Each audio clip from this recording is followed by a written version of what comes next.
வணக்கம். இந்த வீடியோவில் நம்ம ஆர்டிகல் 1 பற்றி பார்க்க போகிறோம். ஆர்டிகல் 1ல் பேர்லேயே பிரச்சனை தான்.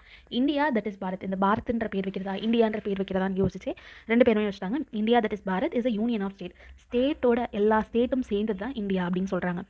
நம்ம பார்த்தோம்னா நம்ம 2 tier government, central government, state government, 2 tier government. ஆனால் ஒரு இடத்துல கூட ஃபெடரல்ன்ற வேர்டு நம்ம மென்ஷன் பண்ணியிருக்க மாட்டோம். ஃபெடரேஷன் ஆஃப் ஸ்டேட் அப்படின்ற வேர்டையும் நம்ம மென்ஷன் பண்ணியிருக்க மாட்டோம். ஏன்னா யூனியன் ஆஃப் ஸ்டேட் அப்படின்ற வார்த்தை இங்கே என்ன மென்ஷன் பண்ண வருது அப்படின்னா, ஸ்டேட்டுக்கு பிரிஞ்சு போகிற ரைட்ஸ் கிடையாது, இண்டிபெண்ட்டாக எக்ஸிஸ்ட் ஆகிற ரைட்ஸ் கிடையாதுன்றதை ஆர்டிகல் 1லேயே மென்ஷன் பண்ணிட்டோம். பார்ட்டிஷன் ஆஃப் பாகிஸ்தான் அது நடந்த காரணத்தினால தான் ஆர்டிகல் 1 இப்படி கிரியேட் பண்ணியிருக்காங்க.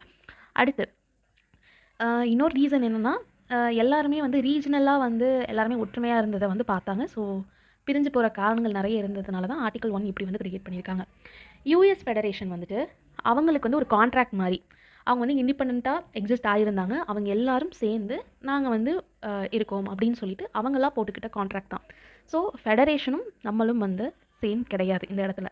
ஓகே, நமக்கு ஸ்டேட்டோட யூடிஸோட பற்றி ஃபஸ்ட்டு ஷெடியூலில் மென்ஷன் பண்ணியிருக்காங்க. இந்த இடத்துல இந்த டெரிட்டரி ஆஃப் இந்தியான்ற டேர்ம், இந்த டேர்மில் என்ன மென்ஷன் பண்ணுறாங்கன்னா, டெரிட்டரின்றது கொஞ்சம் பெரிய வார்த்தை தான்.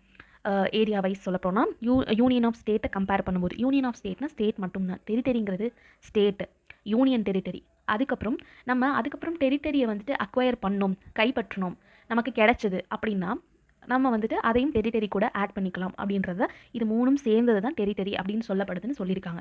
இந்த அக்வயர்டு அப்படின்ற வார்த்தை இருக்குல்ல, இந்த அக்வயர்டுன்னு வார்த்தை சுப்ரீம் கோர்ட்டில் ரொம்ப இதாக பார்க்கப்பட்டுச்சு. அக்வயர்னா அப்போ யாரோட கண்ட்ரியையோ போயிட்டு நம்ம ஆக்கிரமிக்கலாமா அப்படின்றது தான் இங்கே யோசிக்கப்பட்ட ஒரு விஷயம்.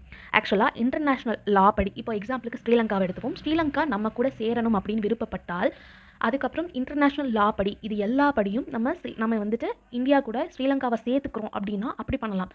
நம்ம போய் சண்டை போட்டு ஒரு கண்ட்ரியை எடுத்துக்கிறது அப்படின்றது ஆர்டிகல் 1ல் மென்ஷன் பண்ணலை. நமக்கு அந்த ரைட்ஸ் ஆர்டிகல் 1ல் கொடுக்கல. இதுதான் ஆர்டிகல் 1ல் சொல்லியிருக்காங்க.